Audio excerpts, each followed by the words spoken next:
All right, we are live. Another episode of Monero Talk. We are on with Bernhard Breytenbach. Is that correct? Breytenbach, yes. All right, Breytenbach. That's I guess Dutch or something, or what is Yes, it? it's German, German. Okay. I believe. And you are a senior systems engineer currently with Globee. That's correct. All right, and I guess we found our way to you. We were looking for someone to come on and talk about Lightning Network with a little bit of a Monero angle. I know you're not a Monero expert per se, but you're from Globee, which is a Monero friendly company. So we're hoping to get a little bit of a Monero angle on the whole Lightning Network craze. Yeah, A let's see lot what we of can talk. do. Yeah, a lot of talk about Lightning Network right now. I personally haven't tried it yet. It's not doesn't seem as accessible as one would think. I haven't personally given it a whirl yet. I guess that'd be my first question. Do you know what would be the simplest way to just kind of take Lightning Network for a spin and test it out? I mean, with Bitcoin, it's or Monero, it's quite easy. You download a wallet, and you can start sending transactions. With Lightning, I believe I guess it's a few more steps at this stage. It's not really that many more steps. It's very similar. So you will also need to get a wallet. Speaking of that, I see Lightning Labs actually released a desktop wallet, I think, on the 23rd of April. So it's very new and flashy if you want to play with something new. But there's quite a few other wallets.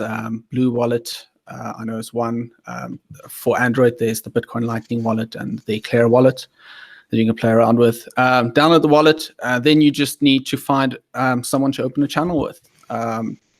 You can either open a channel with Globee or with any other node that is currently online.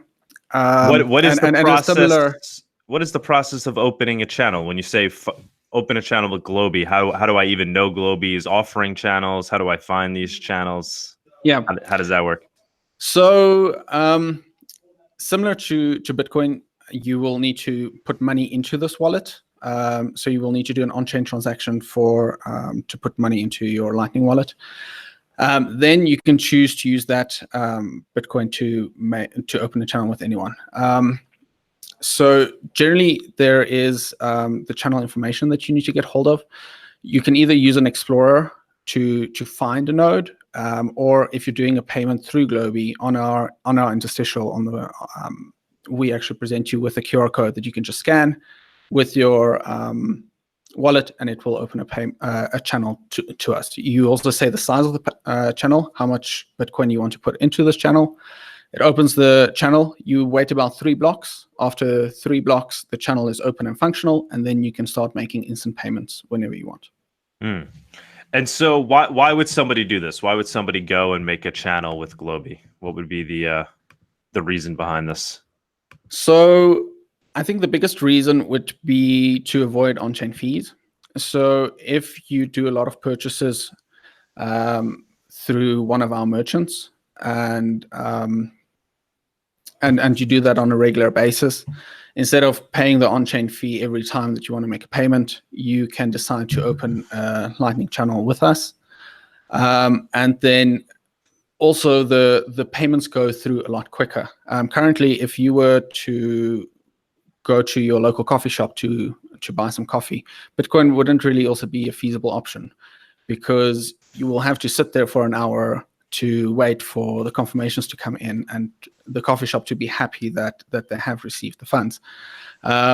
With Lightning, this is an instant, quick process, and they can immediately see that the funds have been deposited, and you can get your coffee and leave. And I wouldn't open up a channel with the coffee shop, practically speaking, probably, right? I mean, because then I'd be opening up channels with every merchant I use. It would be more like I open up a channel with, say, Globee, who then routes it to the coffee shop. Is that? So that is the nice thing about the Lightning network. It is a network, and you can route payments through to different people if there is a path through that. So you could, for example, open up one channel with Globee, and if there is a path to the person that you want to pay, then the payment will route through us or through another node, maybe even to Globee. So you also don't have to open up a channel directly with us to be able to make Lightning purchases. So where in the current state of Lightning on Bitcoin, are we already seeing this activity with routing? Is it like already kind of there, or it's way too early? There's not enough users yet. There's no chance of me going on and, if I wanted to send a Lightning payment to a merchant, that there would be some way of routing to him without creating a direct channel. So this is becoming more and more or better every month. In the beginning, it was a little bit sketchy, but now we're seeing a lot less failures. So the liquidity of the network is definitely improving. I read an article while preparing for this that I saw was from 27th of January that said there is now 22,000 channels available on Lightning Network. And when I check now, there's already 38,000 channels on the Lightning Network. So the channels are increasing. We have just over 1,000 Bitcoin in the Lightning Network that can be used. I think there's 4,250 nodes that are active at the moment. So yeah, things are really increasing. Also, I know with at Globee,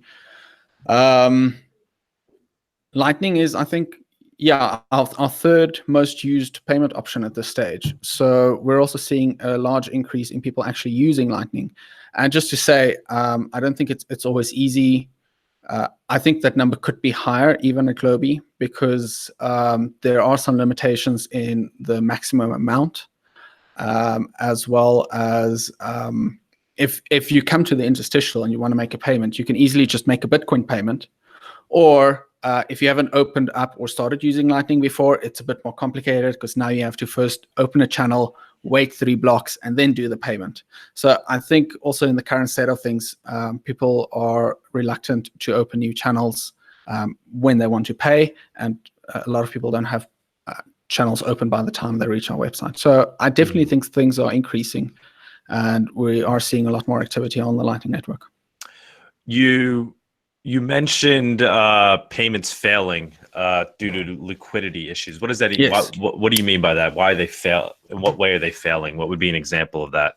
Like I said, I never tried it, so it's like I created a channel with somebody, and I still wasn't able to send them a payment, or it's that I wasn't able to route them a payment. In what way are these things failing? Problems with sending directly to someone, there shouldn't really be any problems. So if you create a channel directly to Globee and you're trying to make a payment, this should always work. Unless Globee is for some reason offline or the person that you're trying to send is unreachable. You don't have an internet connection, they don't have internet. However, if you are trying to send to someone who you do not have a channel with directly, it needs to route through the network. Now, routing is quite a complicated topic at this stage, and there are quite a few reasons for this. One of the reasons is because not all the information is known upfront to make decisions on routing, and also the network changes the whole time. When a payment needs to be made, a new payment comes in, changes the state of a channel that you were hoping to use, etc. So if let's say you have a channel open with Globee and I have a channel open with Globee and I want to pay you, but on Globee's side, you open up a channel with Globee, but on your side is 1 Bitcoin, but on Globee's side, there's 0 Bitcoin. I can't actually pay you because there's no money on Globee's side to push funds to your side of the channel. So you would either have to make a payment to Globee, or Globee will have to open up a channel with you to have funds on Globee's side of the channel. And then I can make a payment through to you. So because of those liquidity issues, it could be that there might even be a channel open to the person that you're wanting to pay, but there's not enough funds on the correct side of the channel to allow the liquidity to go through. So how do we see this being solved in the future? It's just kind of like, well, when everybody starts using, kind of like a chicken and egg problem. We need people to use the network for the network to work. Yeah, I think there's quite a lot of ideas around this, and I think we're trying to also see how a lot of this plays out. We're trying to see how people are currently using it, but it is that we will have quite a few nodes that are well connected, that have a lot of liquidity in the nodes, and will increase the funding throughout. And we're already seeing that as channels get opened throughout the network, from both sides of different nodes, and that liquidity increases and increases. So as that liquidity goes up, and as I said, about a year ago, trying to make payments was a lot different than trying to make it now. I definitely think it is something that someone like you can start playing with, can start getting into. I don't think the Lightning Network is exactly there for mass adoption, but it is definitely working, and it is definitely usable by some geeky friends who want to try it out. Which I guess is the way crypto started in general, of course. Yeah, but the difference there, I mean, transactions went through from day one. That's kind of, and you didn't have to be online. Also, yeah, that was one of the magical things about Bitcoin and Monero. Just this idea that you can always reliably send transactions peer to peer. What's your feeling on that? The concept that everybody needs to be online for the network to work. Do you have an opinion there as whether or not that's a problem? I don't think it's a huge problem, to be quite honest. The thing is, we're trying to look for a layer 2 scaling solution. Lightning is one of the ideas, and a lot of people. There's a lot of controversy with Lightning. I know I have a few friends myself who are angry at the Lightning Network and say, no, this is a bad thing, etc. It's a layer 2 scaling solution. If you're not happy with it, you can build something else. But it's definitely something that looks very promising that we can try out. As for the fact that you need to be online, it's trade-offs. With Bitcoin, you need to wait an hour to know that your payment is in. With Lightning, you need to be online to know that you can make instantly a payment within less than a second. So I think channel management and thinking about how you open channels, who you open channels with, will become kind of the next step of the process. I mean, I almost see it as how the web developed. We first started with the web, and we kept adding layers and layers and layers on top of that. At the beginning, it was very complicated. It was very difficult to work. The idea also that you had to be online to use the web. Right now, there's a lot of layers built on top of the initial idea of just transporting information. But the web itself has become much easier to use, much better, and much more reliable. So I think this is the first step in getting the blockchain to scale. Before we move on into that, so obviously Globee, they're currently using Lightning. Are they kind of positioning themselves to be one of these nodes and these routing nodes of the future?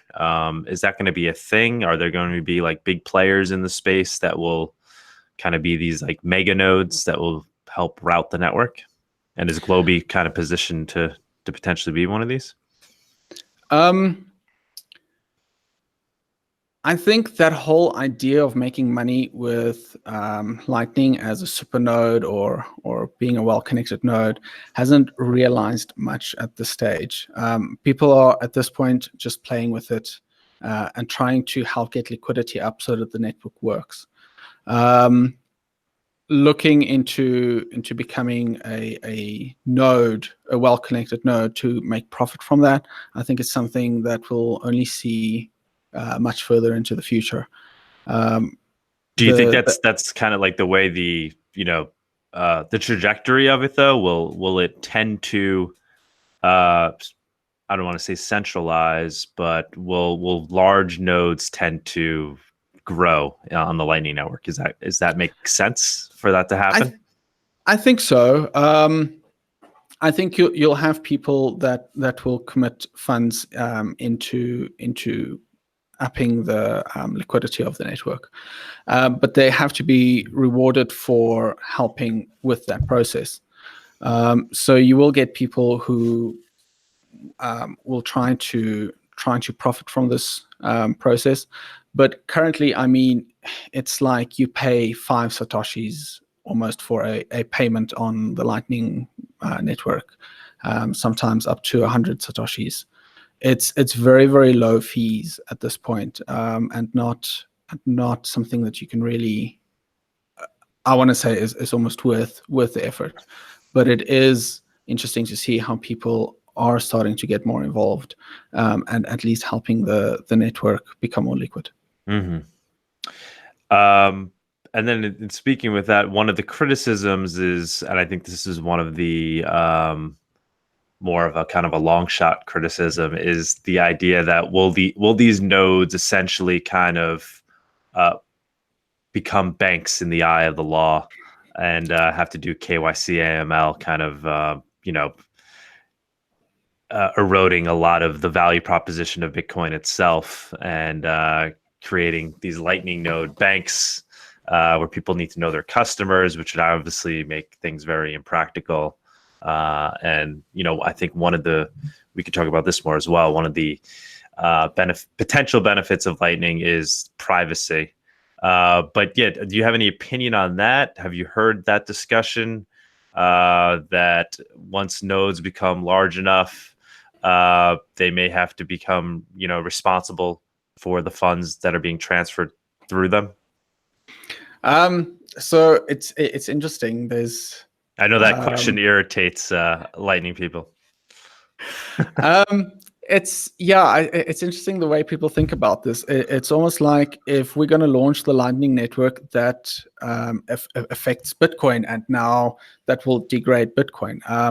First of all, Lightning is an open source technology that you can choose to use if you want to or not. But getting back to the question, I'm not entirely sure about the law behind a lot of these things. But regardless, I don't see comparing it to a bank as a value comparison. Firstly, banks are custodial services that hold your cash and can do with your money as they wish. Where Lightning is not a custodial service, you have full control over your funds. You have to sign the transactions with keys that are on your side. And even if it becomes that, let's say in the future, you have a few big players, almost like banks, that you connect with, it's still it's not a custodial service. You have your own funds. You control that, and not someone else. Another thing is also, anybody can start up a node, and you can connect with any node that you want to. Where banks, it takes 10 years to start a bank, to go through all the paperwork of starting it, setting everything up. If you're not happy with the way your bank works, you can't just walk out the door and start your own tomorrow. If you're not happy with the person that you're connected to on the Lightning Network, you can go home, start your own node, and get it well connected and use that. So I don't think comparing it to a bank is helpful. But I do see that the idea of having big nodes can very much be beneficial for the Lightning Network. Mm-hmm. Okay. Yeah, no, obviously it's a big hypothetical. It's a difficult question. Yeah.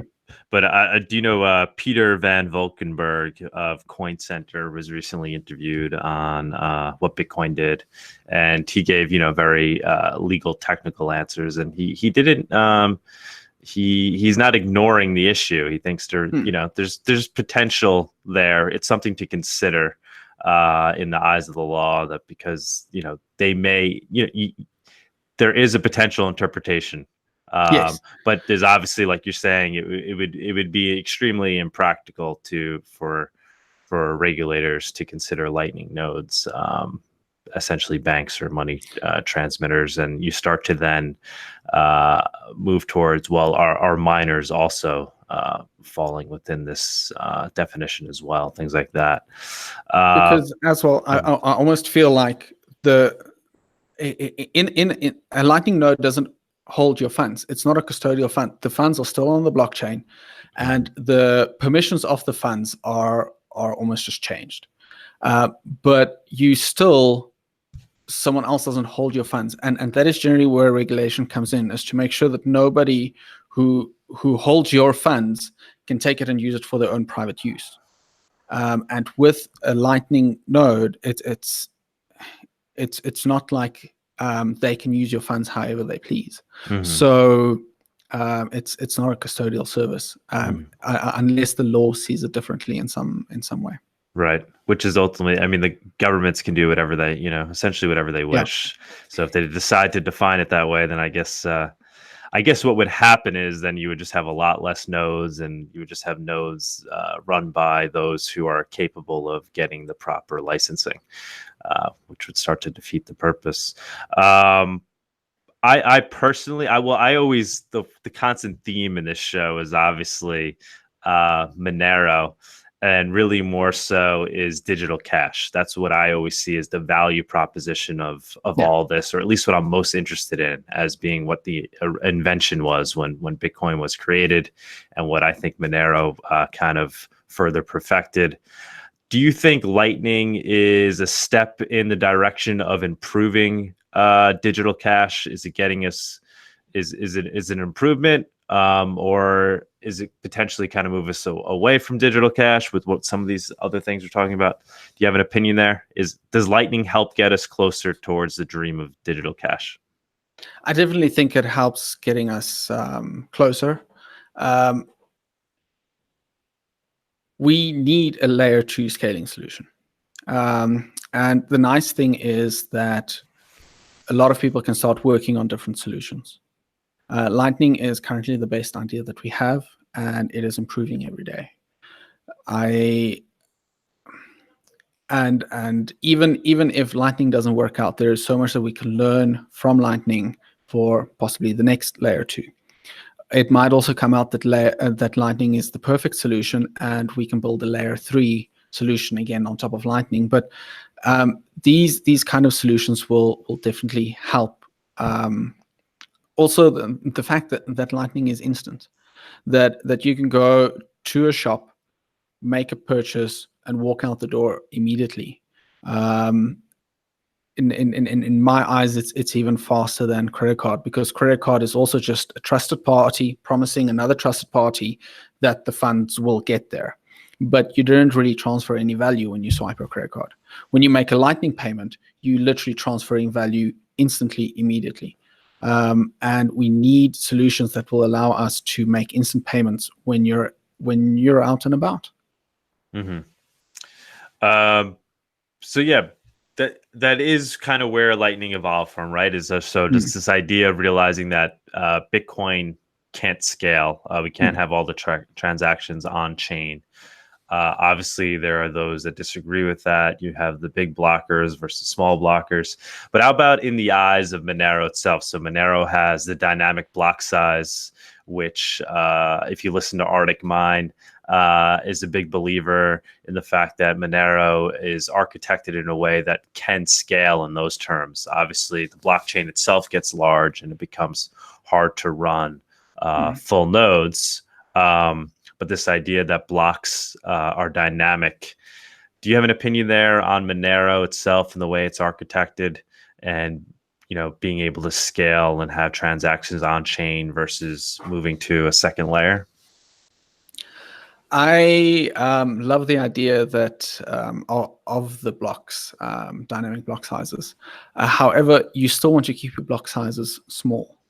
The whole idea of blockchain is to be able to be in control of your own funds. To be able to be in control of your own funds, you want to be able to have your own blockchain and be able to validate your own blocks and have all that information to yourself. If you're creating 100 gigabyte blocks every 10 minutes just to fill out all the transactions, a lot of people will opt out for small clients, for light clients, and push that responsibility to someone else, which once again centralizes things.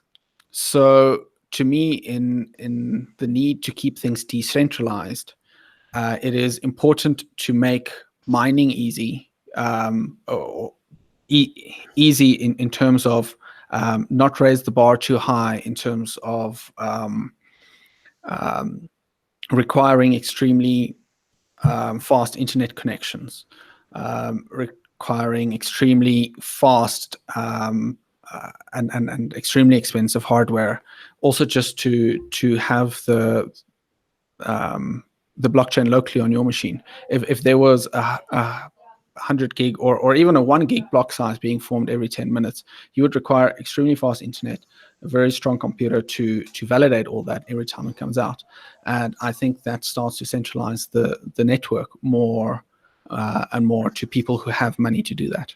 Mm-hmm. Yeah.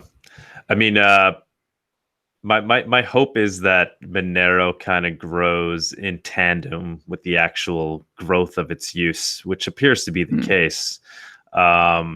So today it works for those that are using it, and there is no big rush to start transacting with Monero or with Bitcoin. I mean, if Lightning worked perfectly today, I don't think it would replace Visa. Only because I don't think people are looking to go spend all their Bitcoin or all their Monero. That's just the case, right? I mean, most people that are in this also kind of treat it like digital gold. They don't want to really let go of their Bitcoins or their Monero. Obviously, that can't be the case for the future. We need to get the engine going. Yeah. Particularly in Monero, where every time someone makes a transaction, it kind of obfuscates things even more as things get mixed.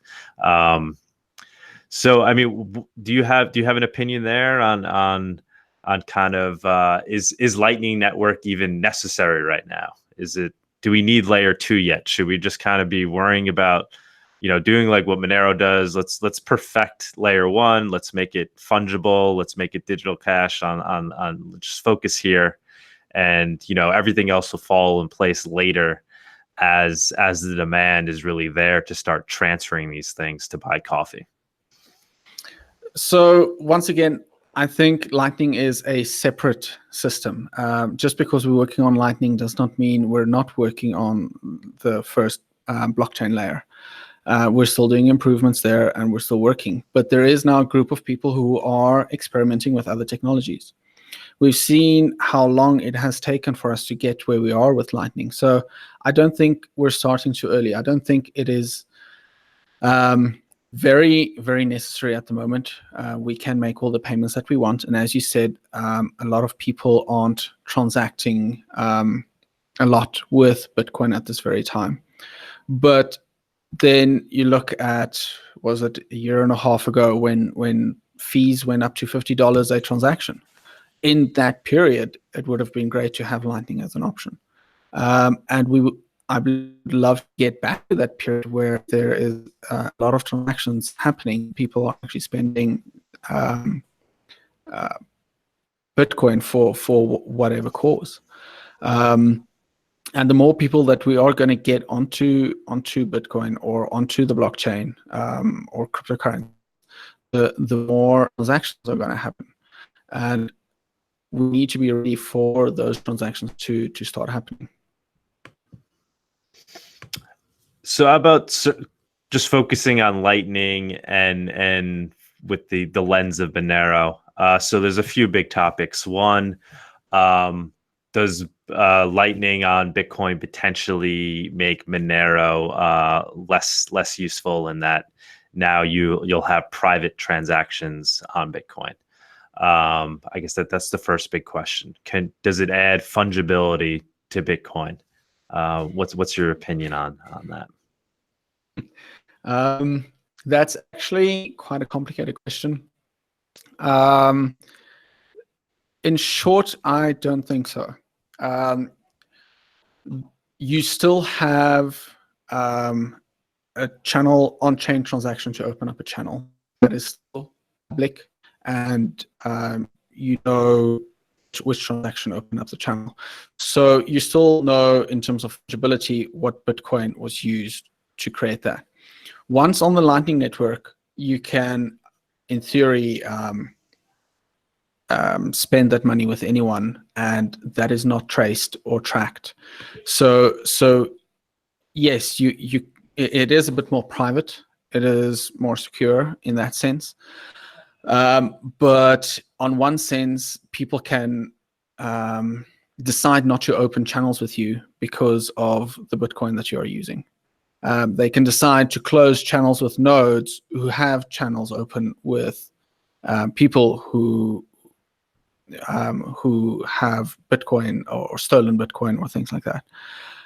So in one way, yes, it does add a bit more fungibility, because once you're on the network, you can just keep transacting and no one knows which transactions went where and how they went.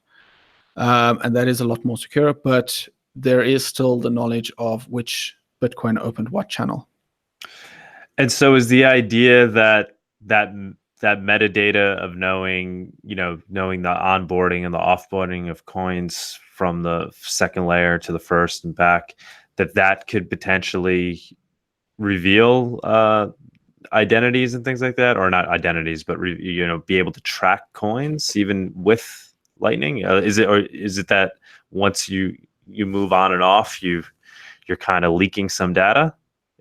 I think it's only when you open a channel, you will know that, oh, this account opened a channel here with that node, but identity and data and things like that, I'm assuming is pretty much exactly the same as with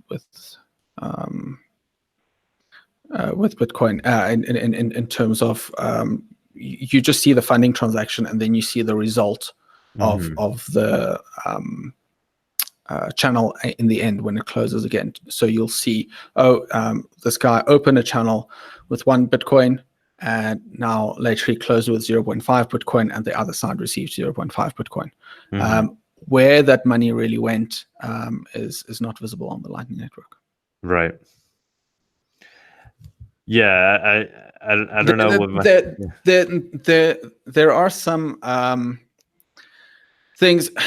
For example, if you and the other node only have 1 channel, it's only a channel between you two. Obviously, you know that the funds only went between the two of you, and so I mean, there are ways, I believe, that you can work these things out, and that you can speculate also, like, oh, okay, there's only 1 channel on this side, so funds came from the side, so it must have gone there. But yeah, you can't really see where the money goes inside the Lightning Network, if that makes sense. And if you had tainted coins, you're saying, and you tried to put them on to the Lightning Network, they could potentially be rejected. Like the nodes could be kind of scanning the blockchain to only accept certain. How would that effectively work? That could be a possibility. I've not seen anything like that before, but in terms of that being a possibility, I'll definitely say that's possible, because that is known, and but time will tell to see if that will really be like that. if people will start avoiding or how a system like that will work. That's really. I mean, this is kind of back to the regulate, right? So people may be forced to do that. If you're a big enough node, you may have to start to follow certain rules. And that is kind of the thing here. A single node can make a decision to open or close a channel. So I can have a node, and you want to open up a channel with me, and I can just decide, sorry, I'm not opening up a channel with you. Right.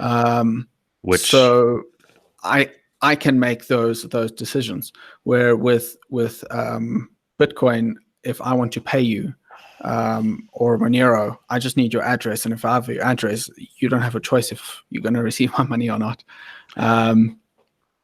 Right, which really circles back to, I think, that once again, the digital cash and kind of the real core value proposition, right, of kind of this freedom to transact and send value freely without anybody interpreting what is right and what is wrong, kind of these free speech arguments. Yes.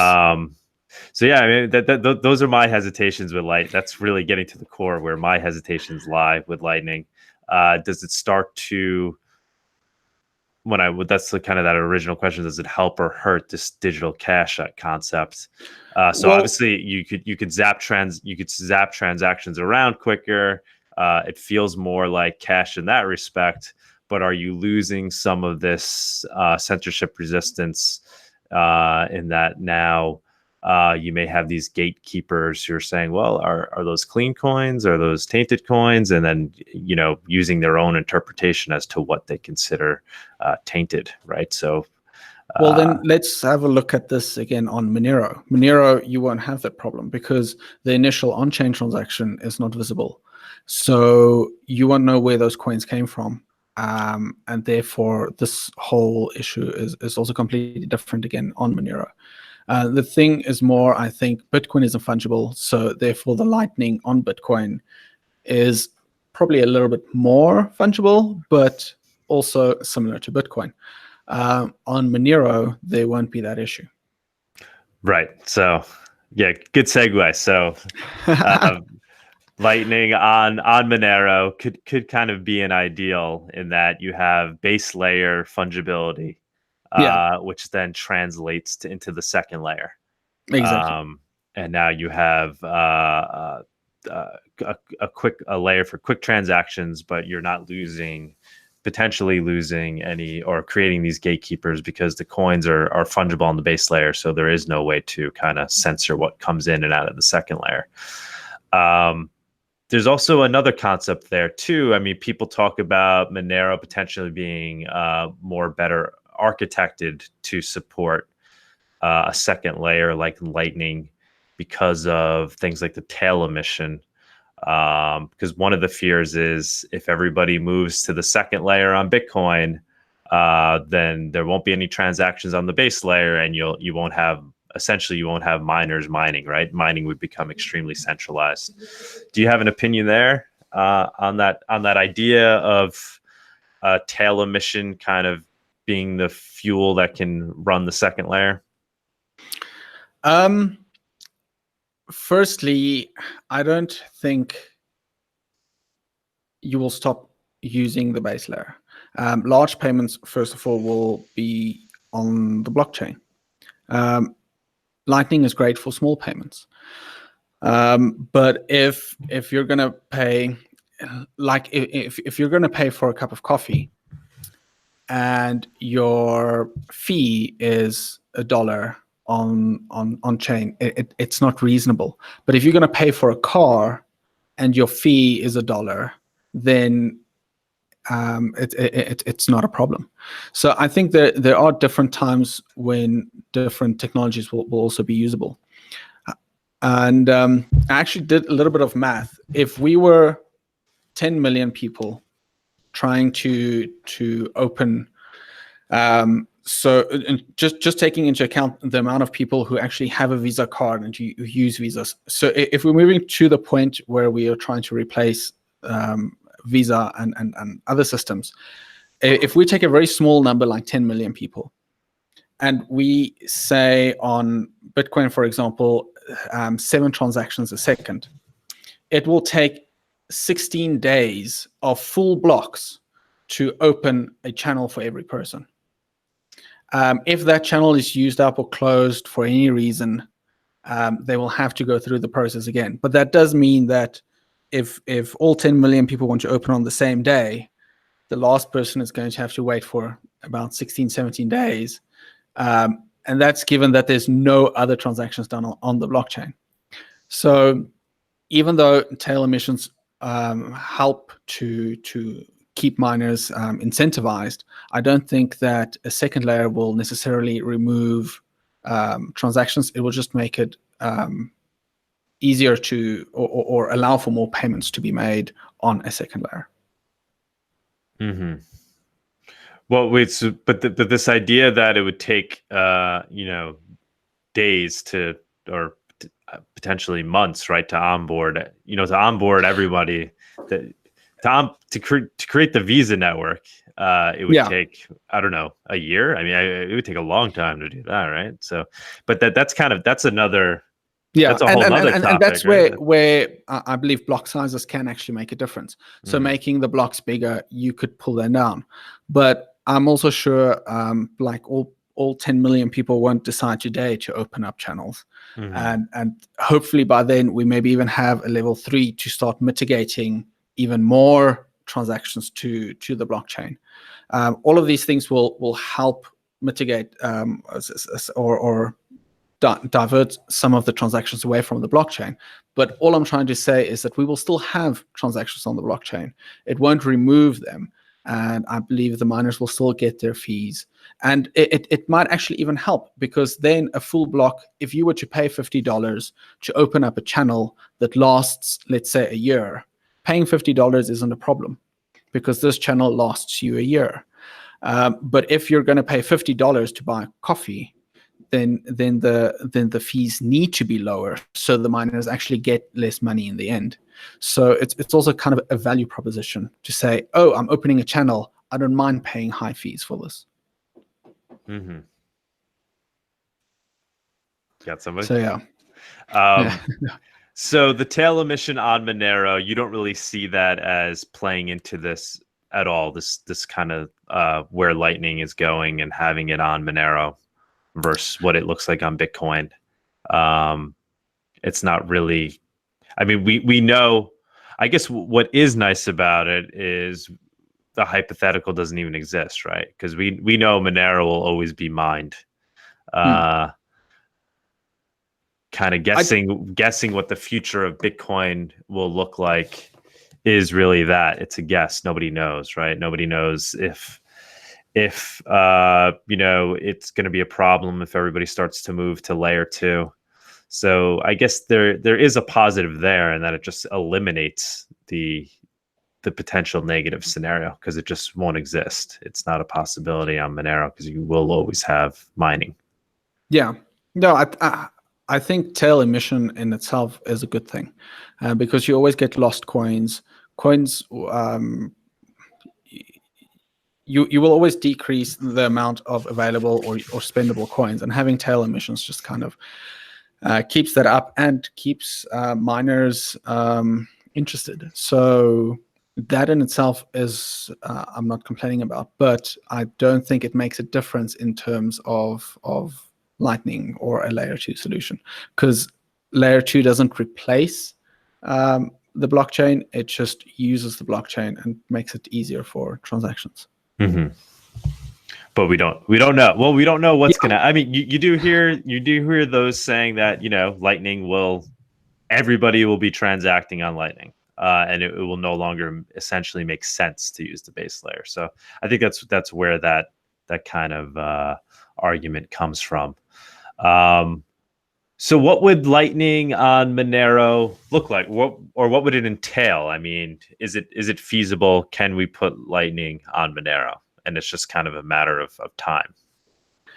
So there are a lot of people that are looking at this. I've read quite a few articles of people trying some of the building blocks, but I think currently we are still very far away from having any form of second layer on Monero, especially anything looking like Lightning.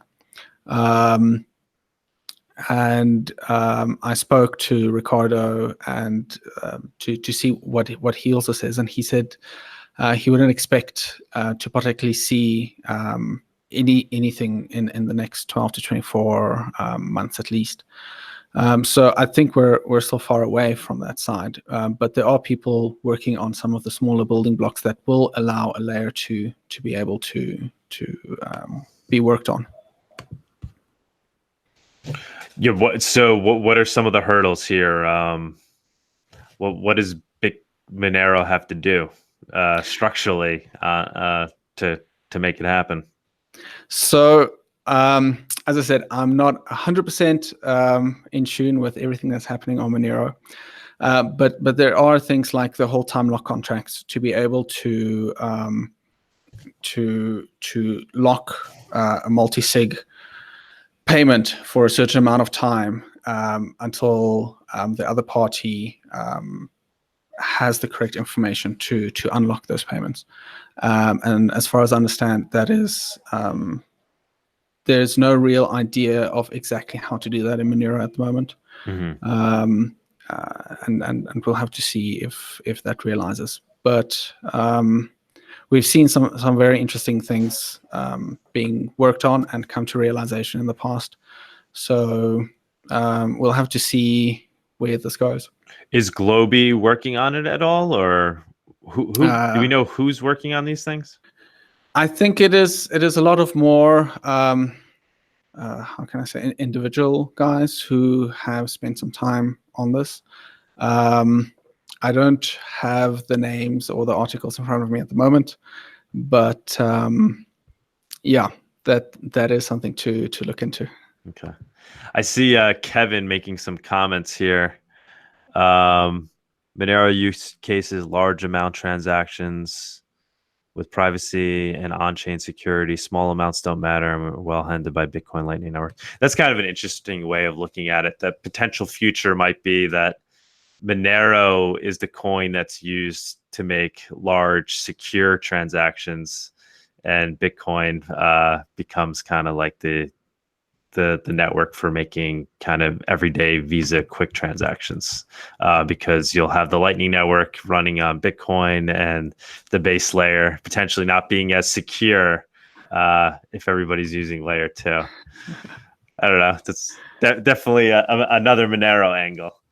I think that's arguable, but yeah, depends on how you look at it, I guess. You never know. So yeah, what are you going to? Well, let me see before I move on to that question. I was going to say, are you going to be in New York? Are you coming to the Magical Crypto Conference? Unfortunately, I won't be attending that, but I would have loved to do that. Maybe next time. All right, yeah, it would have been nice to meet you. We'll be there, and then we're throwing the Monero after party on the Monday following it. One of my colleagues are going to be there, so maybe. Oh, very cool. Yeah, we had guys from Globee there yesterday. Fluffy was there. I mean, last year we had Fluffy as well. It's gonna be a good one. Awesome. Let me see if there's any other. I think we kind of covered the whole all my major Lightning questions. Yeah. So what do you see as being kind of the next steps? I mean, obviously there's a lot of building to be done. What do you see as being the kind of the near time goals and milestones for Lightning? I think right now it is just trying to get the network to be more liquid, payments to be easier, and then probably starting to work on automations of a lot of things.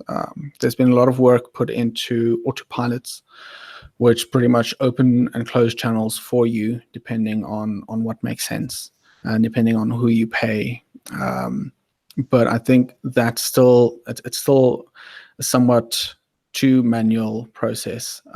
So it's probably the same as with Bitcoin as well. I mean, if you look at the banking systems are also complicated. However, all that we know is that you take a credit card, you put it into a machine, and somebody gives you the stuff that you wanted. And I think that is for Bitcoin, and especially for Lightning at this stage, is the next step is to really try and simplify the process, that you can put something into someone's hands and say, listen, all you do is you press this button and things happen. And so yeah, I think just working on ease of use, getting the watchtowers out, getting the network to be more stable, things like that. And yeah. All right. It's exciting stuff.